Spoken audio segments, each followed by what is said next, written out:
하나님 말씀은 사도행전 1장 15절에서 20절까지 말씀입니다. 신약성경 사도행전 1장 15절에서 20절입니다. 신약성경 188쪽입니다.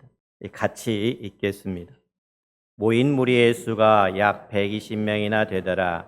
그때에 베드로가 그 형제들 가운데 일어서서 이르되 형제들아, 성령이 다윗의 입을 통하여 예수 잡는 자들의 길잡이가 된 유다를 가리켜 미리 말씀하신 성경이 응하였다 했으니 마땅하도다. 이 사람은 본래 우리 수 가운데 참여하여 이 직무의 한 부분을 맡았던 자라. 이 사람이 불의의 싹스로 밭을 사고 후에 몸이 곤두박질하여 배가 터져 창자가 다 흘러나온지라. 이 일이 예루살렘에 사는 모든 사람에게 알려져 그들의 말로는 그 밭을 아겔다마라 하니 이는 피밭이라는 뜻이라. 시편에 기록하였으되 그의 거처를 황폐하게 하시며 거기 거하는 자가 없게 하소서 하였고 또 일렀으되 그의 직분을 타인이 취하게 하소서 하였도다. 아멘. 오늘도 주님을 사모하는 여러분에게 하나님의 크신 은혜와 평강이 넘치기를 바랍니다. 예수님은 자신의 복음 전파 사역을 위해서 여러 제자들을 가운데서 특별히 12명을 택하셨습니다. 이들은 예수님이 승천하신 후에 예수님의 뒤를 이어서 복음 전파 사역을 계속해서 담당할 사람들이었어요. 근데 예수님이 세우신 이 12사도들 가운데 하나였던 가룟 유다는 예수님을 배신하고서는 스스로 목을 매달아 죽고 말았습니다. 이제 사도들의 수는 12이 아니라 11명 뿐이었죠. 12 보좌에 앉기에는 한 명이 부족합니다. 따라서 예루살렘에 모였던 그 다락방에 모였던 120명 가운데 분명 여기에 의문을 가지고 물어보는 사람도 있을지 모릅니다. 이제 11명이 사도만 남았는데 예수님께서 말씀하신 대로 이루어지기 위해서는 쓰임받는 인물이 바로 필요하지 않습니까? 라고 하는 사람들이 있었을지 모릅니다. 그때 바로 그 의구심을 해소하기 위해서 일어난 사람이 바로 베드로라고 하는 인물입니다. 베드로는 하나님의 쓰임을 받았죠. 반면에 가룟 유다처럼 또는 가룟 유다는 쓰임 받지 못한 가룟 유다라고 볼 수가 있는 것입니다. 그러니까 오늘 본문에 나타나는 베드로와 유다를 통해서 우리의 삶을 되돌아볼 수 있기를 바랍니다. 15절 하반절에 보니까 이렇게 시작합니다. 그때 베드로가 그 형제 가운데 일어서서 가로되라고 말합니다. 그러니까 그때라고 하는 말은 언제입니까? 바로 제자들이 예수님의 명령에 따라서 예루살렘을 떠나지 않고 아버지의 약속하신 성령을 기다리고 있을 그때였습니다. 말하자면은 예수님이 승천하시고 나서 오순절을 기해 성령이 임할 그때를 가리키고 있는 것이죠. 그 한 주간 사이의 대전 일을 가리킵니다. 그러니까 베드로는 성령님의 강동하심을 따라서 형제들 가운데서 일어섰습니다. 형제들을 굳게 세우기 위해서 그런 거죠. 그런데 이 말씀은 예수님께서 누가복음 22장 31절 32절에서 이렇게 말씀했습니다. 시몬아 시몬아 보라 사탄이 너희를 밀가부르듯 하려고 요구하였으나 그러나 내가 너를 위하여 내 믿음이 떨어지지 않기를 기도하였노라. 너는 돌이킨 후에 내 형제를 굳게 하라 라고 예수님께서 말씀하셨습니다. 그러니까 우리가 잘 아는 대로 이 베드로는 어떻습니까? 예수님을 모른다고 3번씩이나 부인했던 사람입니다. 그러나 그는 새벽닭이 우는 소리를 듣고서 통곡하며 회개했다라고 말하고 있습니다. 요한복음 21장을 보면 부활하신 예수님께서 베드로에게 나타납니다. 디베랴 바다에서 고기 잡는 베드로에게 나타나셔서 이 베드로에게 예수님은 물어봅니다. 사랑하느냐? 네가 나를 사랑하느냐? 3번씩이나 물어봅니다. 그리고 그에게 이렇게 말씀하십니다. 내 어린 양을 먹이라. 내 양을 치라. 내 양을 먹이라 라고 말씀하십니다. 다시 말해서 예수님께서 베드로를 하여금 다시 회복시켜주는 일이 일어났습니다. 사람은 누구나 실수하고 실패할 수가 있습니다. 중요한 것은 베드로가 어떻게 했습니까? 베드로가 회개하고 다시금 회복되었던 것처럼 오늘 우리들도 때로는 실수하고 실패할지라도 다시 주님 앞에 회개하고 회복될 수 있기를 바랍니다. 오늘 보니까 이 가룟 유다처럼 끝끝내 회개하지 않았을 때 어떤 일이 일어납니까? 비참하게 최후를 맞이하는 일이 결코 일어나서는 안 될 것입니다. 베드로처럼 실수를 행하더라도 회개하고 다시 회복되어서 더욱 귀하게 쓰임받는 한길의 모든 성도들이 될 수 있기를 간절히 소원합니다. 예수님의 말씀대로 베드로에게 그가 돌이킨 후에 형제들을 굳게 할 사명이 있었습니다. 이제 베드로는 오늘 본문에서 바로 그 사명을 감당하는 일을 시작하는데 그 어떻게 형제들을 굳게 합니까? 16절에 이렇게 시작하죠. 형제들아, 성령이 다윗의 입을 통해서 예수 잡는 자들의 길잡이가 된 유다를 가리켜 미리 말씀하신 성경이 응하였으니 마땅하도다. 그러니까 너는 돌이킨 후에 내 형제를 굳게 하라. 그 말씀을 들은 베드로는 어떻습니까? 예수님이 자기 하셨던 말씀 그대로 예루살렘의 다락방에 모였던 120명의 사람들을 가리켜서 뭐라고 부릅니까? 형제들이여 라고 부르고 있습니다. 그들을 말씀으로 굳게 세우고 있습니다. 그러니까 오늘 본문 16절에 나타나는 그의 말을 보면은 두 가지 중요한 사실을 알 수가 있는데, 하나는 성령께서 말하는 자의 입을 의탁하시고 글 쓰는 자의 손을 의탁하셔 말씀하시기 바로 뭐냐면 성경이라고 하는 것입니다. 그러니까 베드로는 베드로후서 1장 21절에도 이렇게 말하고 있습니다. 예언은 언제든지 사람의 뜻으로 된 것이 아니오 오직 성령의 감동하심을 받은 사람들이 하나님께 받아 말한 것임이라 라고 말하고 있습니다. 그러니까 성경은 성령의 감동하심에 따라 기록된 하나님의 말씀이다라고 말하고 있죠. 또한 사도 바울도 역시 말하고 있죠. 디모데후서 3장 16절에 모든 성경은 하나님의 감동으로 된 것으로 교훈과 책망과 바르게 함과 의로 교육하기에 유익하다라고 말하고 있습니다. 그러니까 모든 성경은 성령의 감동으로 기록된 하나님의 말씀입니다. 히브리서 4장 12절에도 이렇게 말합니다. 하나님의 말씀은 살아있고 활력이 있어 좌우의 날선 어떤 검보다도 예리하여 혼과 영과 골절과 골수를 찔러 쪼개기까지 하며 내 마음의 생각과 뜻을 관찰하시니라 판단하시니라 라고 이야기를 해주고 있습니다. 그러니까 늘 하나님의 말씀을 붙들고 살아가는 우리들이 되기를 바랍니다. 그래야 하면 하나님의 말씀이 우리의 삶 속에서 살아 역사하시면서 이 땅에서 우리들이 어떻게 살아가야 될 것인지 우리를 붙드시고 우리를 지켜주실 것입니다. 주의 말씀은 내 발의 등이요 내 길의 빛이라고 하였습니다.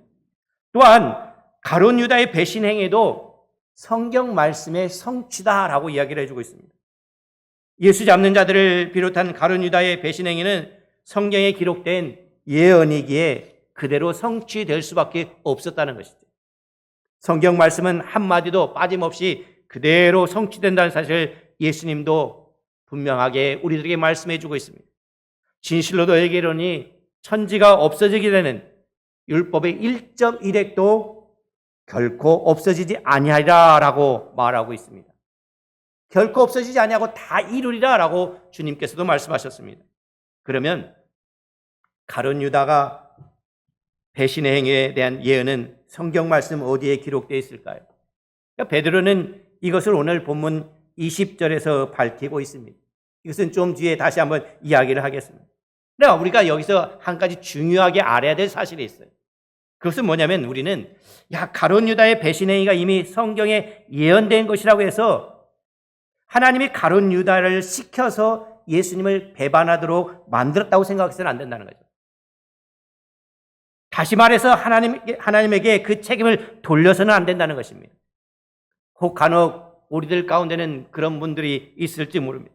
그러니까 우리가 알아야 될 것은 가룟 유다의 배신 행위가 하나님의 뜻을 꺾지 못했다는 사실인 것입니다. 오히려 하나님은 가룟 유다의 악한 행위까지 사용하셔서 하나님의 뜻하시고 목적하신 바를 그대로 이루어 나가셨음을 우리들에게 분명히 알려주고 있습니다. 요한복음 11장에 보면은 이 하나님은 사악한 대제사장 가야바를 사용하셔서 그리스도에 대한 예언을 말하게 하셨음을 보게 됩니다. 하나님은 신실한 종들을 사용하셔서 자신의 뜻을 밝힐 뿐만 아니라 경우에 따라서는 하나님의 뜻을 거역하는 악한 자들의 행위까지도 사용하셔서 자신의 뜻을 이루어 나가시는 분임을 우리는 알아야 되는 것입니다. 가룟 유다는 예수 잡는 자들을 위한 일에 쓰임을 받았습니다. 그는 악한 일에 길잡이 역할을 한 것입니다. 우리는 가룟 유다처럼 나쁜 일, 악한 일에 길잡이로 쓰임받지 않기를 바랍니다. 베드로처럼 형제들을 굳게 하며 사람들을 생명의 길이신 예수 그리스도에게로 인도하는 귀한 일에 쓰임받는 우리 모두가 되기를 간절히 소망합니다. 그러면서 17절에 이렇게 말합니다. 이 사람은 본래 우리 수 가운데 참여하여 이 직무의 한 부분을 맡았던 자라. 다시 말해서 가룟 유다는 예수님의 12 제자들 가운데 한 사람이었습니다. 그는 그 직무, 곧 사역을 한 부분 담당했던 사람입니다. 그러니까 다른 제자들처럼 예수님께서는 그에게 뭘 줬습니까? 권능을 주셨습니다. 모든 악한 것을 고치는 권능을 주셨죠. 귀신을 쫓아내며 모든 병을 몰아내는 권능을 주셨어요. 어디 그뿐이겠습니까? 예수님의 제자들 가운데는 돈 계산에 빠른 누가 있었습니까? 세리 마태도 있었습니다. 그런데 예수님은 세리 출신 마태에게 돈꾀를 맡기지 아니하고 가룟 유다에게 그것을 맡기셨다는 것입니다. 어떻게 보면 그만큼 이 가룟 유다는 제자들 가운데서도 중요한 임무를 맡았던 그런 인물이었습니다. 그런데 불행하게도 가룟 유다는 자기의 직무를 이용해 나쁜 일을 하고 말았습니다. 예수님이 베다니에 갔을 때 일이죠. 그때 마리아가 값비싼 향유를 가져다가 예수님의 발에 부었습니다. 그것을 보면서 이 가룟 유다는 화를 냅니다. 아니, 그 향유를 팔아서 가난한 사람들에게 주면 좋을 텐데 라고 말을 합니다. 그것은 뭡니까? 가룟 유다가 그렇게 말한 것은 이렇게 말합니다. 그 마음에 돈꾀를 맡았기에 그 가운데 일부를 자기가 착복할 수 있었기 때문이라는 거죠. 그 많은 것을 드렸으니까 그 중에 내가 일부를 차지하려고 했다는 것이죠. 그러니 결국 가룟 유다는 어떻게 합니까? 예수님까지도 배신하고서 예수님을 은 30에 팔아버리고 맙니다. 그러니까 은 30이라고 하는 것은 뭐겠습니까? 그러니까 예수님께서는 가룟 유다에 계속해서 회개할 기회를 주십니다. 기회를 여러 번 계속해서 주셨습니다. 그런데도 가룟 유다는 끝끝내 회개하지 않습니다. 결국 그는 비참한 최후를 맞이하고 말죠. 지은 죄가 많았기 때문에 용서함을 받지 못하는 것이 아닙니다. 회개하지 않았기 때문에 용서함을 받지 못하는 것입니다. 예수 그리스도의 사랑을 거부했기 때문에 용서함을 받지 못하는 것입니다. 회개할 기회가 주어졌음에도 불구하고 가룟 유다처럼 회개하지 않으면 결국은 비참한 결말을 맞이할 수밖에 없는 것입니다. 영원한 멸망에 빠질 수밖에 없는 것입니다.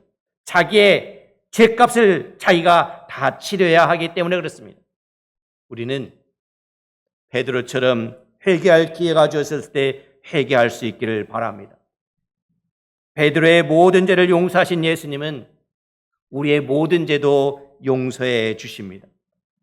베드로를 회복시키시고 다시금 그를 귀하게 사용하신 예수님은 우리도 회복시켜 주시고 우리를 이전보다 더 귀하게 사용하실 것입니다. 이 은혜가 우리 모두에게 있기를 바랍니다. 그러면서 오늘 본문 18, 19절로 계속 가봅니다. 18, 19절 우리 같이 한번 읽어보겠습니다. 이 사람이 불의의 싹스로 밭을 사고 후에 몸이 곤두박질하여 배가 터져 창자가 다 흘러나온지라. 이 일이 예루살렘에 사는 모든 사람에게 알려져 그들의 말로는 그 밭을 아겔데마라 하니 이는 피밭이라는 뜻이라. 여러분 성경에 보면은 18, 19절이 뭘로 쳐져 있습니까? 예, 가로로 딱 쳐져 있습니다. 그러니까 가로 속에 딱 묶고 있습니다. 그러니까 이 말은 무슨 말일까요? 왜 가로에 쳐져 있을까요? 그러니까 베드로가 쭉 말을 하는데 이 베드로에 의해서 전해진 말이 아니기 때문에 이 부분은 말씀은 가로로 딱 됐어요. 그러니까 베드로가 설교 도중에 사도행전을 친 사람이 누구였죠? 누가가 그 가룟 유다의 비참한 최후에 대해서 덧붙이고 설명하기 위해서 중간에 가르쳐서 묶어놨음을 보게 되는 거예요. 그러니까 예컨대 19절에 보면은 무슨 단어가 나면 아겔다마라는 단어가 나옵니다. 그러니까 아겔다마라고 하는 것을 피밭이라고 하는데 이 아람어라고 하죠. 이 아람어는 유대인들이 보통 그 당시에 사용되는 그런 방언입니다. 그러니까 유대인들만 있으면 아겔다바라가시 무슨 뜻인지 설명할 필요가 없습니다. 유대인들 사이에서 사용되는 방언이에요. 따라서 베드로가 이 말씀을 했다고 한다면은 베드로는 이 말씀을 따라 번역할 필요가 전혀 없었던 것이죠. 예루살렘의 다락방에 모인 모든 사람들이 다 아람어를 쓰고 있었기 때문이죠. 이 한 가지 사실만 보더라도 이 말씀은 베드로가 한 말씀이 아니라 사도행전의 저자인 누가가 설명한 말씀임을 우리가 알 수가 있습니다. 누가가 본 이 방언인 아람어로 아겔다마라는 말을 쓰고 난 뒤에 이를 처음에 누가 보고 사도행전 시작할 때 누구에게 썼다고 했습니까? 데오빌로에게. 다시 말해서 이방인들이죠. 그러니까 아람어를 모르는 사람들에게 바로 피바치라 번역을 달아놓은 것을 볼 수가 있습니다. 예수님을 배신한 가룟 유다의 최후에 대해서는 신약성경 두 곳에 기록되어 있습니다. 오늘 읽은 사도행전 1장 18절 19절과 마태복음 27장 3절부터 8절까지 잘 나타나 있습니다. 마태복음 27장 3절부터 8절까지를 제가 한번 읽어드리겠습니다. 그때 예수를 판 유다가 그의 정죄됨을 보고 스스로 뉘우쳐 그 은 30을 대제사장들과 장로들에게 도로 갖다 주며 이르되 내가 무죄한 피를 팔고 죄를 범하였도다 하니 그들이 이르되 그것이 우리에게 무슨 상관이냐 내가 당하라 하거늘 유다가 은을 성소에 던져놓고 물러가서 스스로 목매어 죽으니라.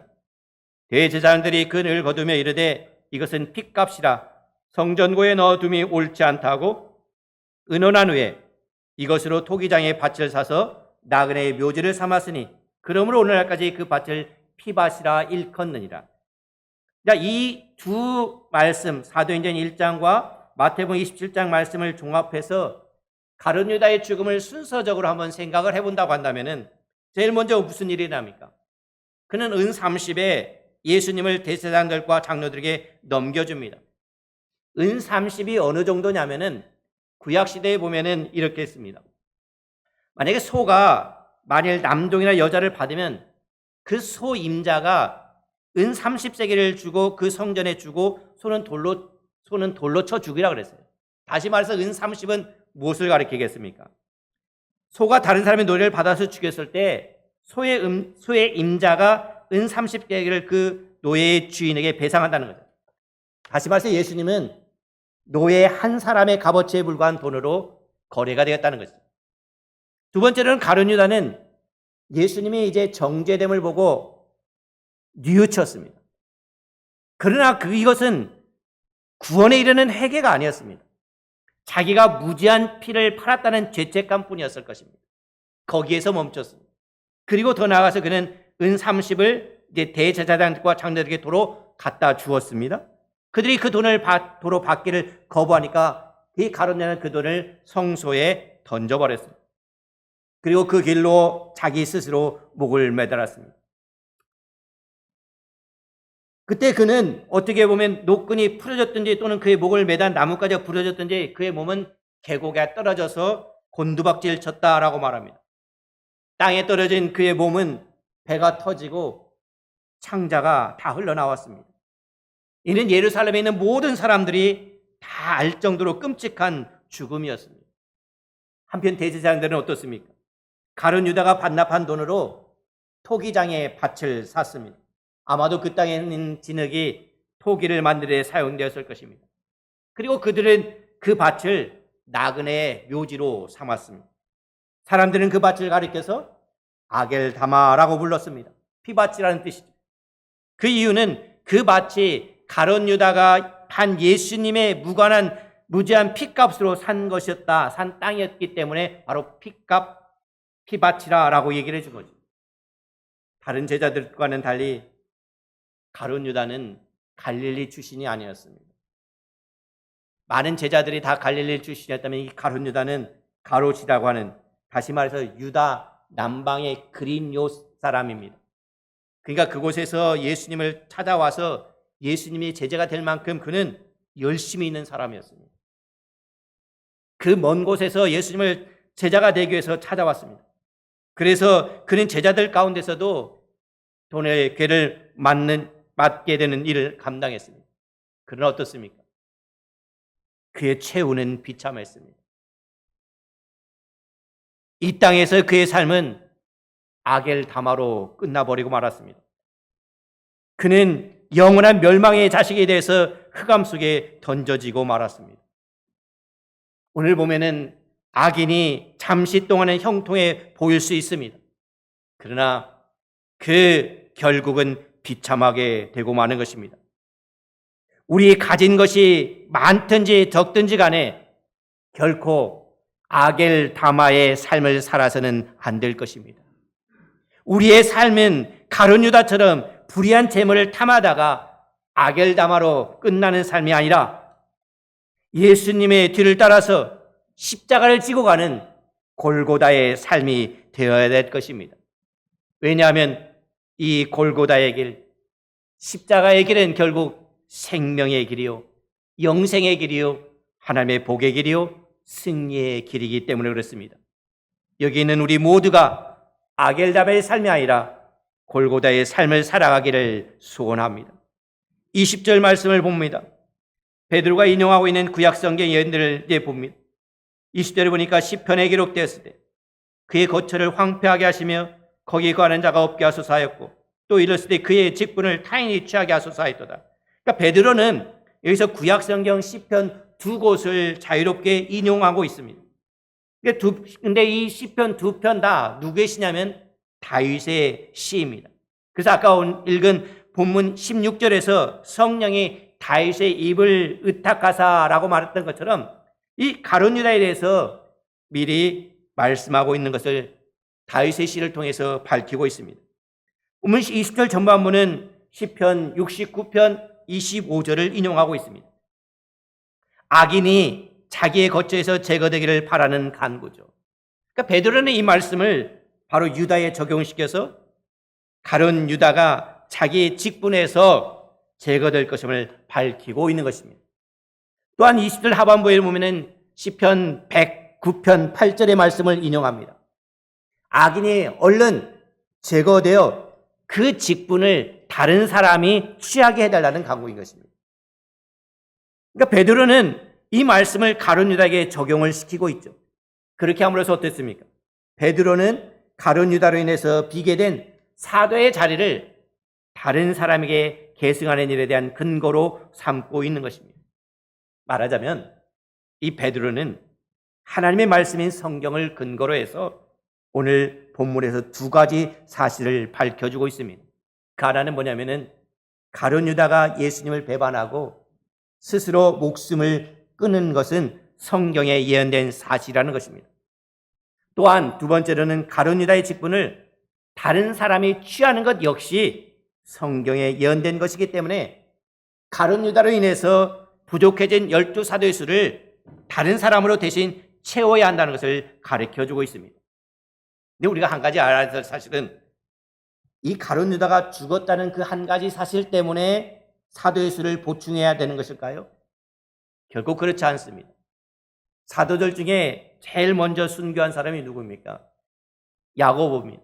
사도행전 12장 1절 2절에 보면은 그때 헤로드 왕이 손을 들어 교회 중에서 몇 사람을 헤아려 하여 요한의 형제 야고보를 칼로 죽이매라고 말하고 있습니다. 그러니까 12사도들 가운데 야고보가 제일 먼저 순교를 당했습니다. 그러면 그가 죽고 난 뒤에 다른 사람이 그를 대신해서 사도를 세움을 받았을까요? 그렇지 않다는 거죠. 야고보는 죽었더라도 그는 사도로 그대로 남아 있었습니다.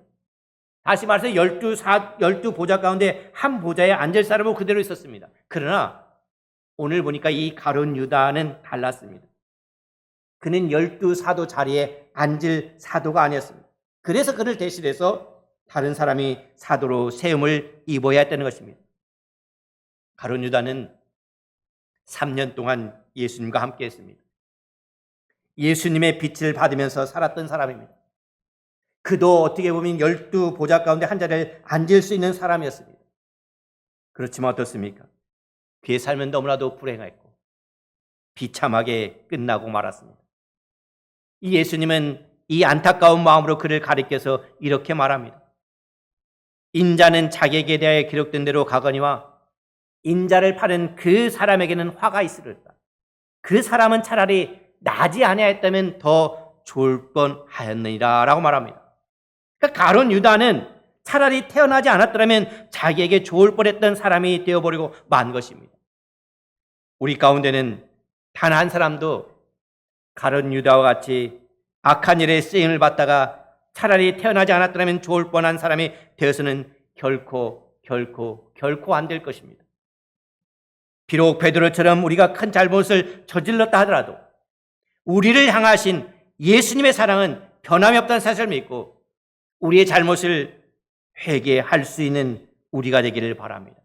그렇게 함으로써 우리도 베드로처럼 회복이 되고 더 귀한 일에 쓰임을 받다가 주님께서 부르시는 그날 생명의 면류관을 받아서는 우리 모두가 되기를 바랍니다. 오늘 본문 말씀을 통해서 우리들이 마음에 깊이 새겨야 될 것이 무엇이겠습니까? 우리는 하나님이 우리에게 주신 직분을 소중히 여기고 충성해야 된다는 것입니다. 우리가 맡은 직분에 충성하지 않으면 타인이 우리의 직분을 취하게 될 수 있다는 것입니다. 하나님이 우리에게 어떤 직분을 맡기셨던지 그것을 소중하게 여기면서 감사한 마음으로 충성할 수 있는 우리 모두가 되기를 바랍니다. 특별히 예수님은 우리 모두를 예수님의 증인으로 세우셨습니다. 우리 모두에게 복음 전파의 사명이 있습니다. 이 사명을 받지 않는 사람은 아무도 없습니다. 이 일에 우리 모두가 충성해서 우리가 예수님 앞에 서는 날 우리 모두 생명의 면류관을 받기를 바랍니다. 왜 가룟 유다가 구원을 못 받고 지옥에 갈 수밖에 없었을까요? 궁극적인 이유는 단 한 가지죠. 예수 그리스도를 거부했기 때문에 그렇습니다. 우리의 영원한 운명은 우리가 예수 그리스도를 영접하느냐 그렇지 않으면 거부하느냐 이 한 가지 사실에 따라서 결정되는 것입니다. 세상이 참으로 어수선합니다. 불안합니다. 이럴수록 우리는 더욱더 복음을 전하는 일에 힘써야 될 것입니다. 영원한 생명은 예수 그리스도를 믿는 자들에게만 주어지는 것이기 때문에 그렇습니다. 우리가 복음을 전한다면 다음에 믿겠다고 결정하는 사람이 많잖아요. 좀 더 있다가. 그러나 어떻습니까? 그런 사람에게 우리가 깨우쳐 줄 수 있는 분명한 사실은 무엇이겠습니까? 우리는 언제 우리의 마지막 선거를 맞이하게 될지 모른다는 사실인 것입니다. 그리고 일단 죽고 나면 그 뒤에는 전혀 돌이킬 수가 없다는 것입니다. 한 번 죽는 것은 사람에게 정하신 것이요 그 외에는 하나님의 심판이 있는 것입니다. 죽고 나면 심판이 있다는 것입니다. 그때는 영원한 운명이 결정되는 거예요. 그때는 회개할 수가 없습니다. 그러므로 예수 그리스도를 바로 이 순간에 영접하는 것이 중요하고 아울러 우리가 복음을 전하는 일도 뒤로 미룰 수가 없는 것입니다. 우리 주변에 있는 사람들에게 복음을 전하면서 그들을 교회로 초청할 수 있는 여러분이 될 수 있기를 바랍니다. 하나님께서 우리에게 맡겨준 일입니다. 내 집을 채우라 그랬습니다. 오늘 우리 모두 그날 하나님께 영광을 돌릴 수 있는 교회의 머리이신 예수 그리스도의 이름으로 여러분을 간절히 축원하며 그 사명을 감당할 수 있기를 바랍니다. 기도하겠습니다. 사랑의 아버지 하나님, 우리에게 수많은 기회를 허락해 주시며 감사합니다.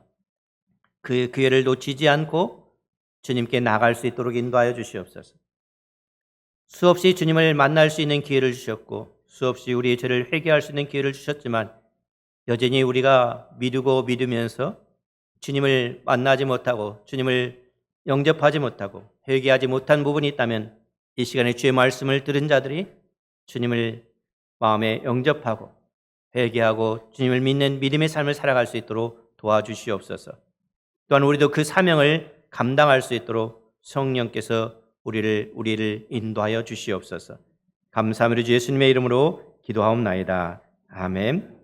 지금은 우리에게 말씀을 새롭게 해주시고 각종 병든 사람들 고쳐주신 예수님의 은혜와 우리를 죄와 죽음의 깊은 지옥길에서 건져주시는 지극하신 하나님의 사랑하심과 날마다 새로운 마음과 자세로 세상을 살아가도록 인도하시는 성령의 감동, 감화, 역사하심이 오늘 또 말씀을 듣고 하나님께 귀하게 쓰임받는 성도가 되기로 결단하는 성도들 위해 그들의 가정 위에 그들의 사업터 위에 지금부터 영원히 함께 하시기를 우리 구주 예수 그리스도를 간절히 축원하옵나이다.